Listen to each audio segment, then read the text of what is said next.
ಅಪ್ಪ ಏನೋ ನಮ್ಮ ಕಾಲೇಜ್ದಾಗ ಪೂಜಾ ಅನ್ನಕಿನ ಲವ್ ಮಾಡೇನಪ್ಪ. ಲವ್?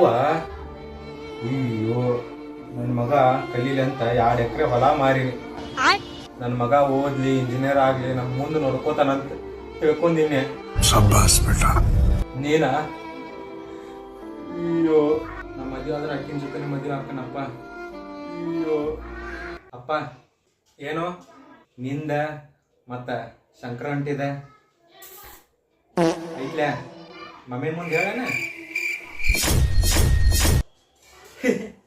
ನೀನು ಮಮ್ಮಿ ಗಿಮ್ಮಿ ಅನ್ಕೋತೆ ಇಷ್ಟಕ್ಕೆಲ್ಲ ಮಮ್ಮಿನ ಮುಂದೆ ಹೇಳ್ತಾರೇನ? ಏನು ಯಾರಕ್ಕೆ? ಪೂಜಾ ಅಂತಪ್ಪ. ಪೂಜಾ ಏನ ಆತ ಮದುವೆ ಮಾಡ್ತಂತ ಅಕ್ಕಿನ ಜೊತೆ. ಯಾರ ಮುಂದೆ ಹೇಳ್ಬೇಡ್ರೆ? ಅಪ್ಪಲ್ಲಿ ನಮ್ಮ ಡ್ಯಾಡಿನಿ.